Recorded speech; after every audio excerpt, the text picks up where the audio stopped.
Preview season rolls on here on the channel, and today it's all about the Nebraska Cornhuskers. What can they be in 2025? How are they going to progress? And is the year 3 rule under Matt Rhule in effect?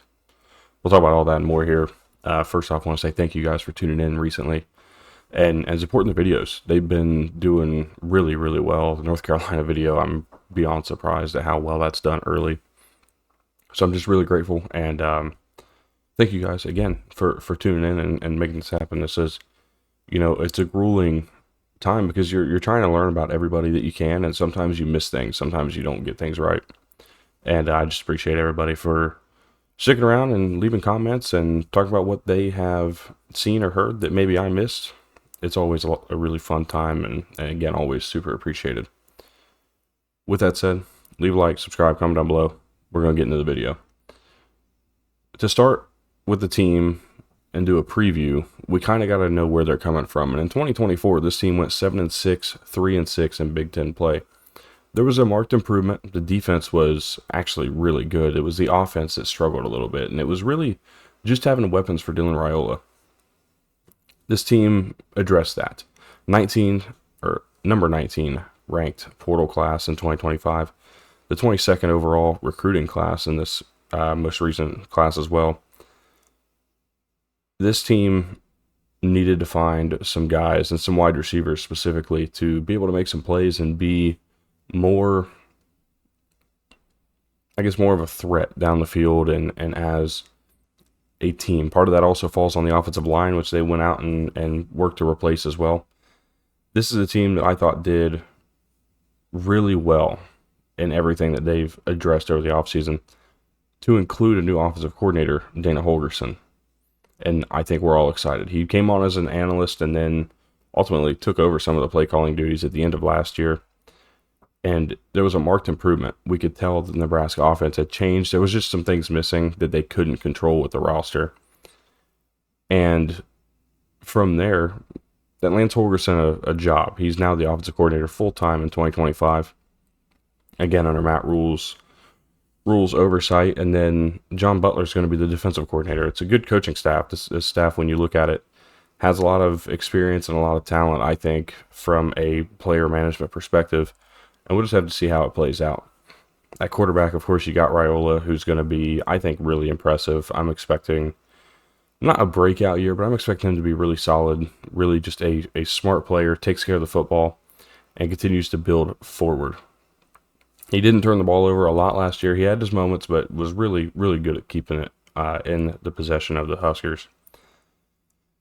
Emmett Johnson is the projected running back, and I don't know if it's going to be a 1, 2, or even a 3-headed attack at running back, but I think Emmett Johnson is the guy that we need to focus on here at the position.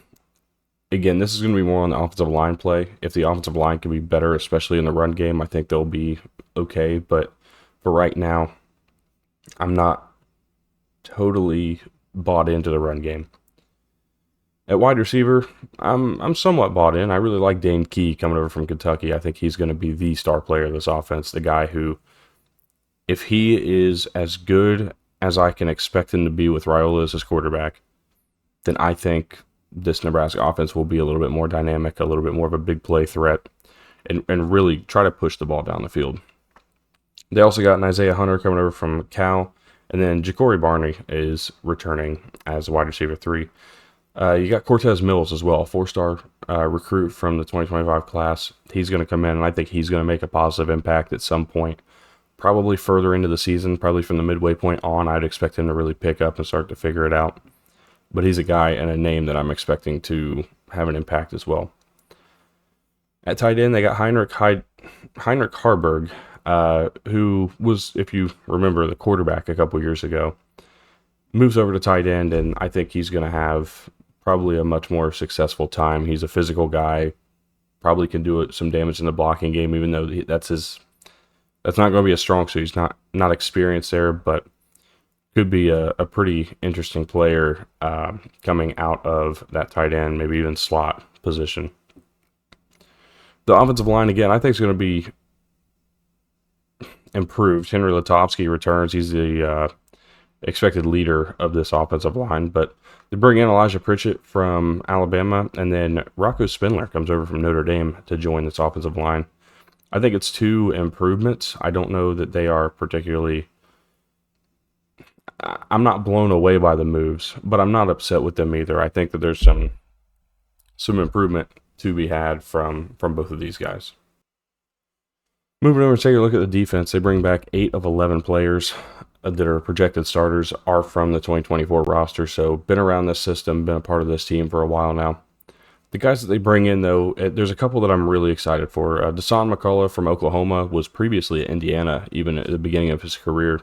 He's moving over to Nebraska and expected to be more of a linebacker role, but I think he's going to be a kind of a hybrid play a little linebacker, play a little safety.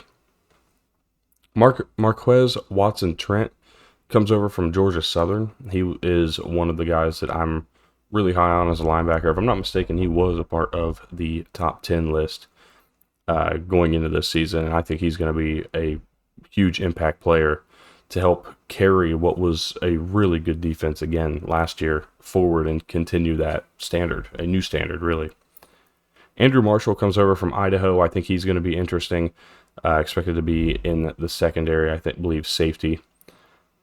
He's going to be one that I'm watching, keeping my eyes on, seeing what he's able to do and how he adjusts to the Big Ten style of play.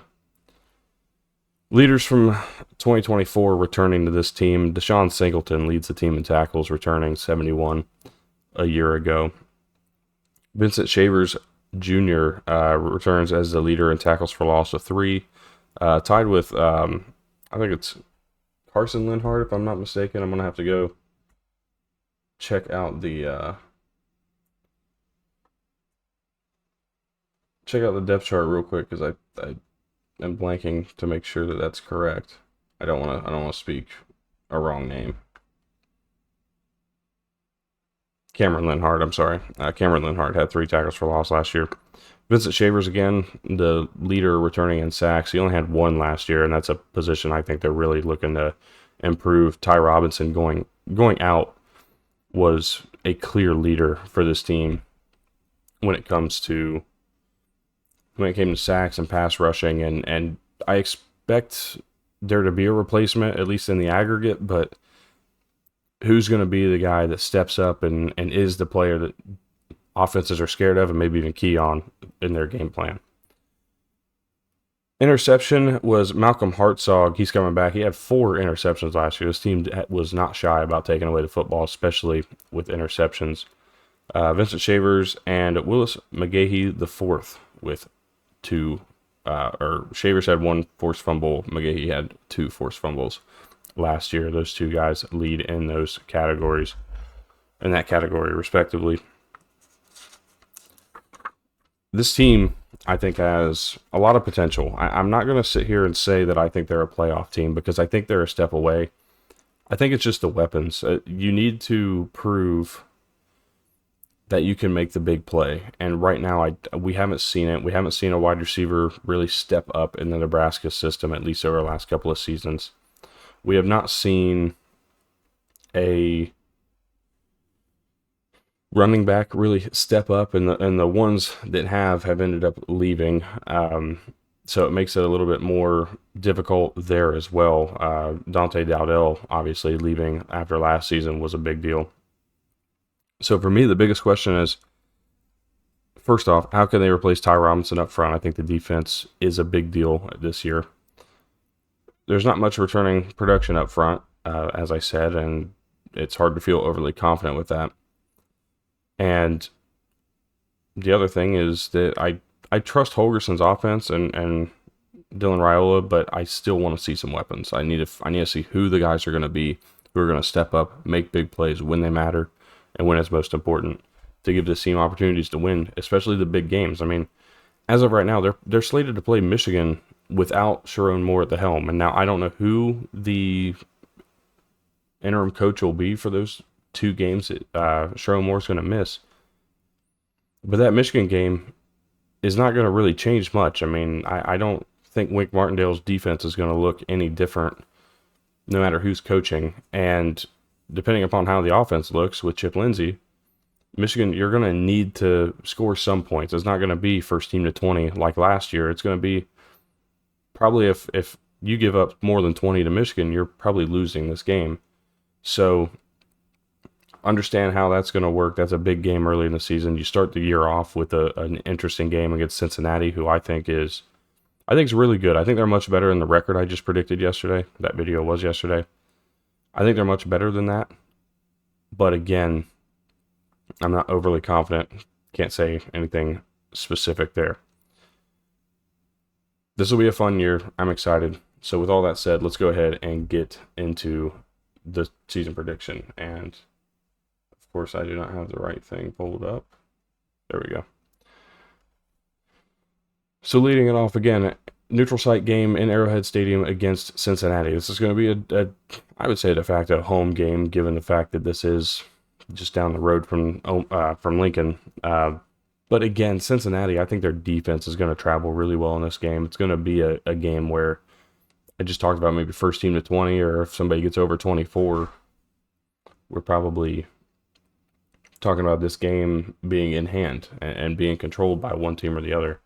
I think this is going to be a lot of fun. This is an amazing Thursday night game to open up the season. But I am taking Nebraska to win. I just think that they will have it a little bit more figured out than Cincinnati, especially on offense, given the fact that I think there's a little bit more proven offensively for Nebraska than there is for Cincy. They'll play Akron and Houston Christian. Those are going to be 2 wins. They'll start 3-0 moving into that game against Michigan again in Lincoln. And I'm going to be honest, I've gone back and forth on this game multiple times simply because of the storyline of Sharon Moore not being there. At the end of the day, I don't think it's going to matter. It's not going to change play calling, and it's not going to change, I don't think, the motivation of this team. At least it didn't a few years ago without Jim Harbaugh. I don't think that the overall culture of the Michigan football program is any different than it was with Jim Harbaugh. Saying that, I trust Sharon Moore. I think that things are going to be prepared and done the right way. I think Michigan's going to win this game, but it is an upset potential game. I think that Nebraska is going to stick around. This game is certainly maybe, again, that 24 mark, I think, is going to be the number you're looking for. If somebody crosses it, they're probably going to win the game. But I would not be surprised if Nebraska is able to get the job done and pull off the upset at home. You get a bye week before you play Michigan State at home, and I'm taking Nebraska to win that coming out of the bye week at home. You get a road trip, a 2-week road trip even, facing Maryland on October 11th. I think that's going to be a win. I really trust this Nebraska team to take care of business against the teams they're just better than. That's something they've struggled with.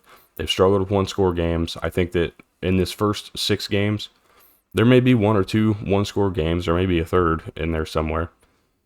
But the biggest thing is just taking care of the teams you're supposed to beat. And that's one thing that has not happened in the past. I think it's going to be maybe a new trend starting again over the last couple of seasons. Going on 5-1 coming out of the first 6. It's a nice schedule. It's a light schedule. I mean, you play Michigan and Penn State, but no Ohio State, no Oregon, no Washington. It's interesting. Going into that October 17th, that's a Friday night game at Minnesota. I think the Minnesota run game, the physicality up front, that eventually Nebraska is going to get bit by their lack of ability to run the football. I think that's going to be a struggle point for them all season long. And I'm going to continue with that thought process here in this game. I think Minnesota is just going to be the better team, better defensively, and I think better offense at 2 dynamic running backs who can really get the job done. Taking Minnesota to win that game. You'll get a win over Northwestern. I think Northwestern has a lot to work on and build from after the last couple of seasons, but I am excited for Preston Stone. I think they'll be a lot of fun. I've already previewed them as one of the most unpredictable teams in college football because their schedule is so unpredictable. I think they're very predictable, but their schedule is not, and it's the teams they play, we don't really know what a lot of them are going to be. So, a win over Northwestern. You get into the month of November, a home game against USC. And I went back and forth with this one too, but ultimately landed on a win. I think that this team is just a little bit... I think these are 2 similar teams. Let's start with that. 2 very similar teams. The difference maker for me was this game being played in Lincoln versus being played in the Coliseum. This game in Lincoln, I think at this point, offense is going to kind of know who they are. Defense is going to be in late season form, obviously going into November. I'm going to take I'm going to take Nebraska. I'm sticking with that. At least for now. That may change, but for right now, I'm about that one. They go on the road then to face UCLA, and I think it's just really this game comes after an emotional win over USC. I think that's going to be one of the closest games of the year, maybe an all-time, and not an all-time, but a game of the year candidate. So then you're going to go on the road after an emotional win, face UCLA, and I think UCLA at this point is still going to have a lot to play for. As a matter of fact, UCLA is the next team I'm previewing in the Big Ten. I think they're still going to have a lot to play for. And at this point, Nico Iamaleava is going to be comfortable here. The offense is going to be comfortable. I think UCLA steals one here. Gets a surprise win late in the season, helps their chances out. Nebraska, it's a stunning loss, and ultimately it's the killer to their cultural playoff hopes, given the fact that the schedule's light, and on top of the schedule being light, they're likely out of the Big Ten championship race at this point. So it's pretty much a done deal with this loss. They'll come out of the bye week playing Penn State, and they're going to lose. I don't see this game going any different in Happy Valley. Penn State wins, controls, moves on. So you close the season with a home game against Iowa. Can you close the regular season on the right note? Can you still say that you truly improved from 2024? And the answer is yes. You're going to get the win over Iowa. I think Iowa is a good team, and I think they are a little underrated. That's a team in themselves that, however they work out all the additions in the portal, they can land anywhere from 5 to 10 wins. Certainly, the schedule, 100%, the schedule sets up for it. But I just think this Nebraska team at home, this is a game that Nebraska's kind of turning the tables a little bit, starting to win a little more, be more competitive in this game. And I think they're really about winning this game and how much it means to them as a team in the conference. You know, they came over from the Big 12, didn't have many rivals. Iowa was one that they kind of made for themselves, and it's been heated. It's been a lot of fun, and I think it's going to be another classic this year. So 8-4, 5-4 in Big Ten play. I think it's going to be not enough for obviously a playoff bid, and the year 3 rule I don't think is quite in effect because it's not a 10-win season, but it's impressive, and it's something to continue to build off of. And understand that Dylan Rhule still has time. If he were to come back, and I'm almost certain that he will be, he has to be back next year, then the improvement, the offense looks better, and then Dana Holgorsen gets an offseason to really address what he needs to address to make the offense better. 2026 is the window for Nebraska to go win a championship. Now, I'm not going to say they will win a championship. Do not misunderstand me. But the window opens. I think 2026 is the first year where they're really college football playoff competitors for the first time in the era. So let me know what you guys think. Obviously, as we see down below, they're over under 7.5. I'm just on the over. And I buy the over. I would say that's probably the place I would land. Odds to win the Big Ten plus 3,500. I believe that sits only 6th or 7th in the conference right now. They're really high up there for where they have been in recent years. National championship odds plus 17,000. Also really high odds. I'm pleasantly surprised to see that. All in all, it's going to be a good year for Nebraska. I think they have a lot of good coming to them. Let me know what you think. Let me know if there's somebody I missed, somebody I didn't talk about enough on this roster. Make sure you like, subscribe, comment down below, especially if you made it this far. Definitely like and subscribe. It means you at least enjoyed or were interested in what I had to say. And believe it or not, I got more content like this coming up every day from here until we get through all 67 teams. It's looking like probably the first weekend of August is at the end of this stretch of preview season, as I call it. We have daily uploads, team previews, everything like that of the sort. As a matter of fact, tomorrow we're heading out to Fayetteville, Arkansas to talk about the Razorbacks. I'm excited to talk about Sam Pittman, Bobby Petrino, and the team and how they build off of what they did last year, being impressive last year, some upset wins, a big upset over Tennessee even, and how they expect to move forward even further from that. After Arkansas, we go back around the rotation. NC State will be the first one up, and then it'll be followed by Pitt and West Virginia, if I'm not mistaken. Or no, sorry, it's going to be nope, that's next week. That's going to be NC State, Kansas, and then UCLA will be the next 4. So a lot of fun. I'm excited for it. Hopefully you guys are too. Make sure you, again, like, subscribe, comment down below. Have a good rest of your day. Hope to see you guys in tomorrow's Arkansas Razorbacks preview.